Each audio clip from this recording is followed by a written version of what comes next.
Cultural Lag Due to Technological Advancements by Emporia State University students.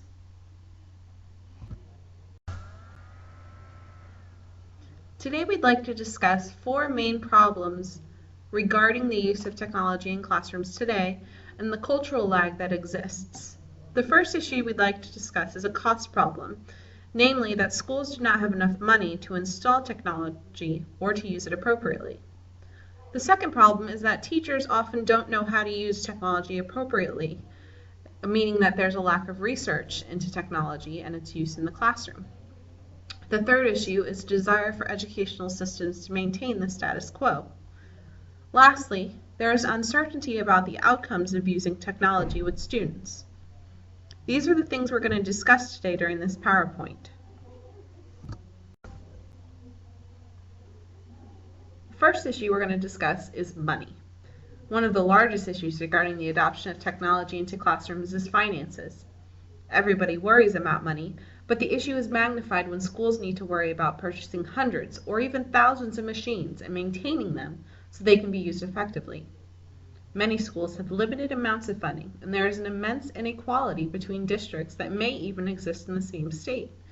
For example, a July 2015 article from the Kansas City Star discussed how the 2014 Kansas block funding bill caused many school districts, regardless of size, financial woes in trying to adapt to increased curriculum needs and enrollment numbers with no increase in funding.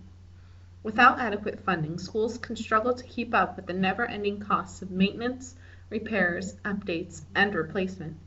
This often leads to an environment where students are using defective, outdated, or even obsolete devices. Additionally, in many circumstances, there are discrepancies between the technology students use at home and in school. In 2013, roughly a quarter of all American households did not have internet access.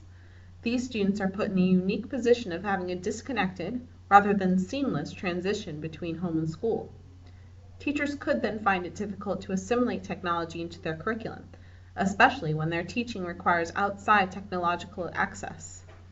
One of the largest concepts this poses for educators in schools is access. How do schools acquire the money and funds needed to provide all students, regardless of location or demographics? How do educators adapt their curriculum and teaching practices to allow for the growing technological culture to be taught effectively to all students?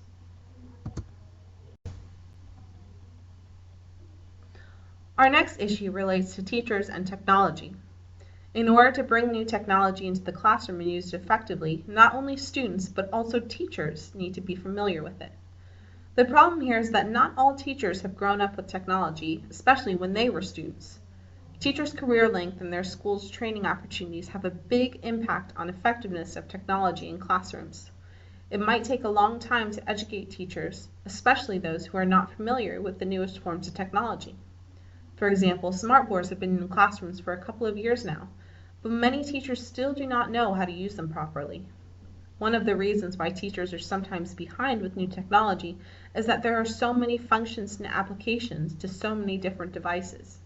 And for many teachers, it is hard to utilize all of them because they do not have enough experiences to recognize and understand them.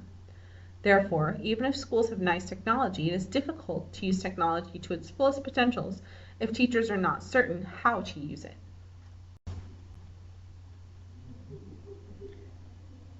The next slide deals with technology in the school environment. Technology has advanced an insane amount over the past few years. Bulky TVs that needed a cart to be rolled out and dusty chalkboards have given way to smartboards, combining the best of the two for an easy-to-use, clean, and sleek product.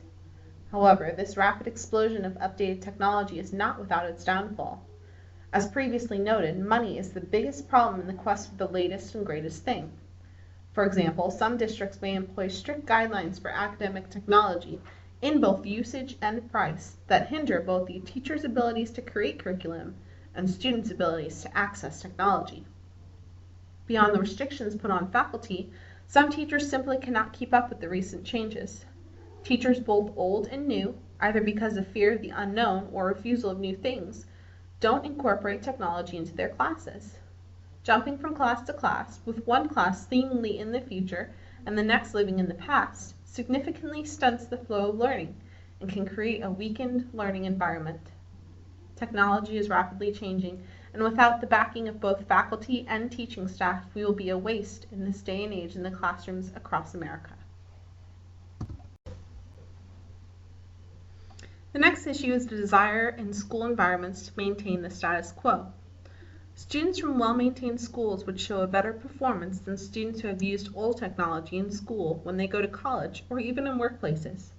We always need to catch up with the newest technology because the technology is becoming more advanced, but at the same time we face the issue of high costs of the technology. The educational system is also uncertain about the outcomes of technology usage. A certainty about outcomes would be looking at the effects that would come with introducing newer technology. Administrators, parents, and the larger community are concerned about the potential for exposing students to inappropriate material. It is difficult to block all content that is inappropriate for young viewers. However, there is software that can be downloaded to stop inappropriate websites and content from being displayed. There is also the issue of keeping the technology clean from viruses, malfunctions, and data loss. These are difficult things to protect against, but it can be done. As technology advances, viruses will also advance to be more complicated and more difficult to avoid. Some may believe that incorporating more technology into the classroom, a teacher would no longer be needed to teach the material. Technology has become a teacher by teaching in new ways that teachers may not know how to. Technology can take students on virtual trips that a teacher cannot. Teachers are still learning how to use technology to its fullest potential. Teachers did not learn with these forms of technology, so it's a new experience for them. The last concept we would like to discuss is the teaching via repetition and memorization. When schools begin to learn how to use technology properly to stimulate all portions of their students' brains, we will then be able to give all students the equal opportunity to grow and have the same opportunities as other regions. Using visual aids along with audio stimulation, the students will be able to learn more effectively than in the standard classroom setting. Technology is a part of everyday life today, and this will not change due to the quick levels of advancements and intelligent opportunities it brings. In conclusion, we'd like to introduce a quote by Richard Kadri. As each wave of technology is released, it must be accompanied by a demand for new skills, new language.